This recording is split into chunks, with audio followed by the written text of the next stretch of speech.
Bago ang lahat, magsitayo muna para sa panalangin sa ngalan ng Ama, ng Anak, ng Espiritu Santo. Amen.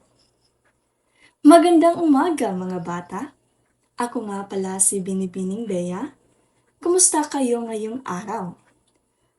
Masaya akong marinig na lahat kayo ay nasa mabuting kalagayan. Bago tayo magsimula, pakipulot muna ang mga kalat na nasa ilalim ng inyong upuan, ihanay ang inyong mga silya, at siguraduhin nakaupo kayo ng maayos. Maraming salamat. Class Secretary, maaari ko bang malaman kung sino-sino ang lumiban sa ating klase ngayon? Magaling! Walang lumiban sa ating klase ngayon.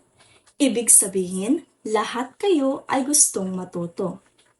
Upang maging mas organisado ang ating klase ngayon, narito ang mga ilang alituntunin na dapat nating sundin. Tandaan lamang natin ang salitang yaman. Y para sa yakapin ang disiplina, A para sa alamin at unawain ang aralin, M para sa maging magalang sa lahat, A, alagaan ang kagamitan at kalikasan, at N, nagkakaisa sa gawain. Makakaasa ba ako na makakatanggap ako ng maraming yaman mula sa inyo? Magaling! Bago tayo dumako sa ating bagong aralin, balikan muna natin ang ating tinalakay noong nakaraang tagpo. Mga bata, ano nga ba ang ating tinalakay kahapon? Tama! Kahapon, tinalakay natin ang paksa tungkol sa komunidad at ang kahalagahan nito sa ating araw-araw na pamumuhay. Mayroon ba kayong mga katanungan tungkol sa paksang iyon? Kung wala na, ay handa na kayo para sa ating bagong aralin. Ngunit bago iyan, ay ipokus muna ang inyong mga mata dito sa harapan. Mga mag-aaral na nasa likuran, malinaw niyo bang nakikita ang mga larawan dito sa harapan? Mabuti naman. Ano-ano nga ba ang inyong nakikita dito sa mga larawan? Tama, ang mga nasa larawan ay dagat, bundok, kagubatan at mga manggagawa na may mahalagang bahagi sa ating bansa. Saan kaya nanggagaling ang ating pagkain at kabuhayan? Magaling! Ang ating pagkain at mga hanap buhay ay nagmumula sa ating likas na yaman tulad ng karagatan, kabundukan at sakahan. Bakit kaya mahalaga ang mga ito? Mahusay! Ang mga ito ay mahalaga dahil dito natin kinukuha ang ating pagkain at hanap buhay, pati na rin ang iba pa nating pangangailangan bilang isang tao. Mula sa aking mga katanungan at base na rin sa mga larawan na nandito sa harapan, ano kaya ang ating paksa ngayon? Tama! Ngayon ay tatalakayin natin ang paksang iba't ibang uri ng pinagkukunang yaman ng bansa at ang kahalagahan nito sa pamumuhay ng mga Pilipino. Ngunit bago iyan, narito ang ating mga layunin. Una, natutukoy ang iba't ibang uri ng pinagkukunang yaman. Pangalawa, may papaliwanag ang kahalagahan ng mga likas na yaman at yamang tao. At panghuli, nakapagpapakita ng pagpapahalaga at pangangalaga sa mga pinagkukunang yaman ng bansa sa pamamagitan ng aktibong pakikilahok sa mga gawain. Narito si Binibining Mariel upang italakay at ipaliwanag ang susunod na gawain. Ngayon naman, class, ay magkakaroon tayo ng pangkatang gawain na tinatawag na Uriin Mo Ako. Ngayon ay hatiin ko kayo sa 4 na pangkat. Dito ang una, pangalawa, pangatlo at pang-4. So bawat pangkat ay bibigyan ko ng larawan. Ang inyong gagawin ay pag-uuri-uriin ninyo ayon sa tamang yaman. Kung, halimbawa class, kung ang larawan ay nasa gulayan, Saan ito napabilang? Yes, Eloisa. Magaling dito sa yamang lupa. Halimbawa, kung ang larawan ay isda or dagat, saan ito napabilang? Yes, isn't? Dito sa yamang tubig. Very good, isn't? Halimbawa, ang larawan ay kahoy or kagubatan, saan ito napabilang? Yes, Miles? Yes, dito sa yamang gubat. Very good. So, ngayon ay pupunta kayo sa inyong mga pangkat at pagtutulungan ninyo ito. Pagkatapos ay iulat ninyo ang inyong mga sagot. Bibigyan ko lamang kayo ng 2 minuto. Time's up, class. So ngayon ay meron akong mga tanong sa inyong dinikit na mga larawan. So bakit nyo inilagay ang mga larawan dito? Yes, love. Yes, ang larawan na dinikit ninyo dito ay napabilang sa yamang lupa. Magaling, love. Pangalawang tanong, ano ang pakinabang nito sa mga tao? Yes, Hazel. Magaling, Hazel. Pakinabangan ito sa mga tao dahil ito ang pang-araw-araw nila na pamumuhay. Magaling. May isa pa akong tanong. Paano ito nakatutulong sa ating bansa?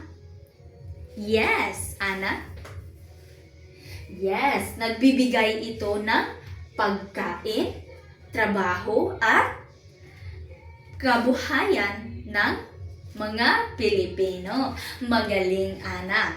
So, bigyan natin ang ating mga sarili ng 5 palakpak. So, magaling, class! Ngayon ay mas lalo nating tatalakayin ang iba't ibang uri ng pinagkukuhang yaman at kahalagahan ng mga ito. Magandang araw sa inyong lahat. Ngayon ay iulat natin ang iba't ibang uri ng likas na yaman. At ang una ay ang yamang lupa. Ang yamang lupa ay mga likas na yaman na nagmumula sa kalupaan at ginagamit sa pagtatanim at kabuhayan. Mahalaga ito dahil dito nanggagaling ang karamihan sa ating mga pagkain. At ang halimbawa nito ay ang palay at mais. Ang pangalawang uri naman ng yaman ay ang yamang gubat. Ang yamang gubat ay yamang nagbumula sa kagubatan na ginagamit sa paggawa at kabuhayan. Nakakatulong ito sa paggawa ng bahay, muebles at iba pang mga kagamitan. At ang halimbawa naman ito ay kahoy at latan. At ang pangatlong uri naman ng yaman ay ang yamang tubig. Ang yamang tubig ay ang mga likas na yaman na nakukuha sa dagat, ilog, lawa at iba pang anyong tubig. Mahalaga ito dahil ito ay nabibigay ng pagkain at kabuhayan sa maraming tao. At ang halimbawa naman ito ay ang perlas at isda. Ngayon ay dumako naman tayo sa pang-apat na yaman. Ito ang yamang mineral. Ang mga yamang nagbumula sa kagubatan na ginagamit sa paggawa ng produkto at sa mga industriya. Mahalaga ito sa paggawa ng sasakyan, gusali at alahas. At ang halimbawa nito ay ang ginto at bakal. Ngayon naman ay ang pang-5 uri ng yaman, ang yamang enerhiya. Ito ang mga likas na pinakukunan ng lakas o enerhiya na ginagamit sa kuryente at iba pang mga gawain. Ito ay nakakatulong sa pagpatakbo ng mga makina at kagamitan. At ang halimbawa nito ay ang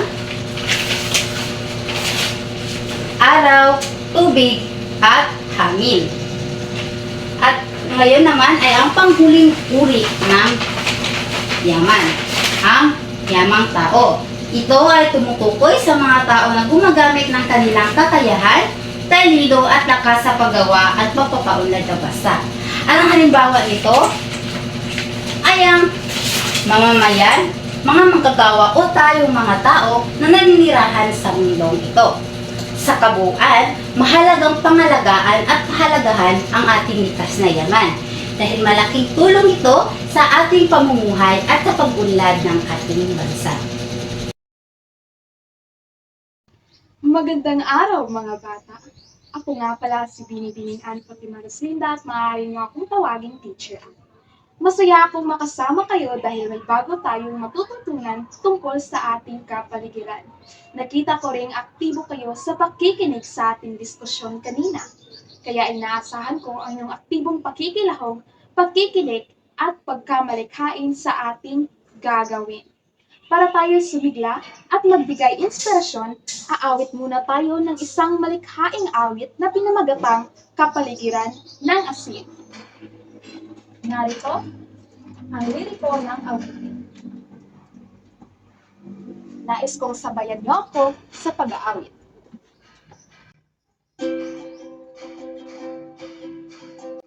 Wala ka bang mapapansin sa iyong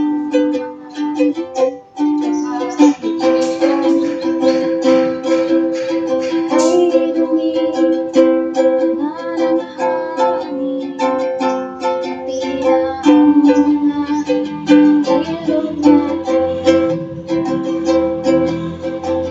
Hindi na masama ang pagkakalaki at malayo-layo na rin ang ating narating. Ngunit mas ganda ang bukay sa dagat at iulay sa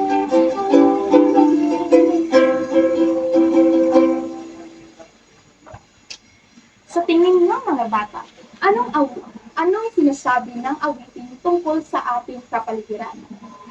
Tama, dapat nating alagaan ang ating kapaligiran dahil dito natin pinagkukunan ang ating likas na yaman upang tayo ay makakain sa pang-araw-araw. Dahil nanawaan ninyo ang ating mensahe sa awitin na ating kinanta, ay magkakaroon tayo ngayon ng isang malikhaing gawain na ating pinamagatan na paano ko ito pangangalagaan.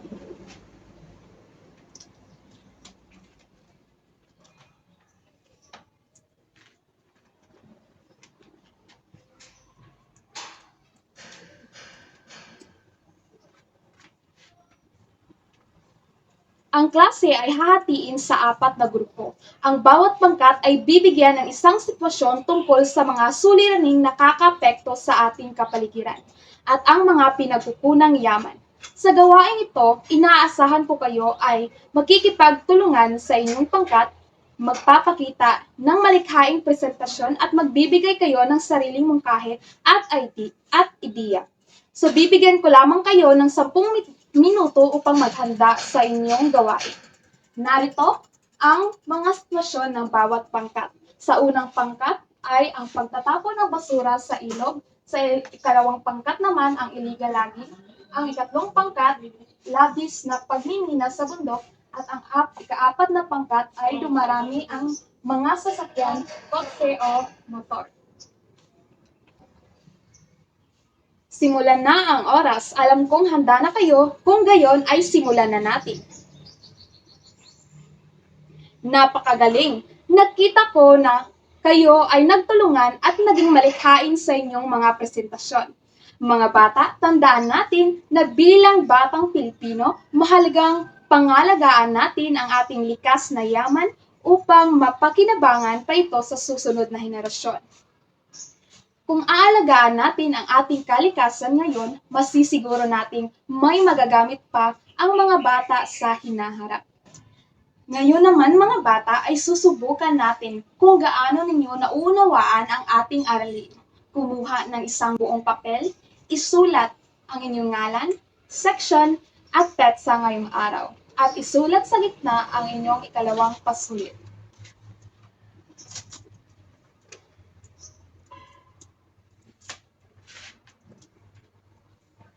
Sa unang item ay may 5 tayong tanong. Tukuyin lamang ang uri ng pinagkukunang yaman. Ang inyong sagot ay yamang lupa, o yamang tubig, yamang gubat, o yamang mineral o enerhiya, at tao. Sa ikalawang item naman ay sagutin ang mga tanong na may 3 hanggang 4 na taludtod. Bibigyan ko lamang kayo ng 8 minuto upang sagutin ang mga ito. Time's up! Tingnan natin mga bata kung tama ang inyong mga sagot. Makipagpalitan ng mga papel sa inyong katabi. Lagyan ng iniwastoni. Para sa pagwasto, tukuyin natin kung anong uri na pinagkukunang yaman ang mga sumusunod. Una, ang isda. Ang isda ay natatagpuan sa dagat, kung kaya naman ang tamang sagot ay yamang tubig. Tama. Lagyan ng check ang bawat puntos. Pagkatapos ninyong checkan ay isulat ang score sa itaas na bahagi ng papel. Ibalik ito sa may-ari at ipasa sa harapan. Magaling! Kayong lahat ay nakakuha ng buong puntos o perfect score. Bago tayo magtapos ay balikan nga natin ang mga aralin, mga bata. Ano-ano nga ulit ang mga uri ng pinagkukunang yaman? Tama. Tandaan natin na ang mga pinagkukunang yaman ng ating bansa ay mahalaga sapagkat ito ay pinagkukunan natin ng pagkain, kabuhayan at pag-unlad ng ating bansa. Nararapat lamang ito na ating gamitin at pangalagaan ng wasto. Kung wala ang mga pinagkukunang yaman ay magiging mahirap ang ating pamumuhay. Kaya naman, dapat natin itong ingatan at gamitin sa tama. Mga bata, sa ating tahanan ay mayroon tayong mga kasunduang sinusunod tulad ng paghuhugas ng pinggan, pagwawalis ng sahig. Ginagawa natin ito upang maging malinis at maayos ang ating bahay. Para sa gawain ito, maaari kayong humingi ng tulong o gabay kina ate at kuya, mama at papa at tito o tita. Kung mayroon kayong katanungan, pakikuha ng iyong notebook sa Araling Panlipunan at isulat ang mga ito.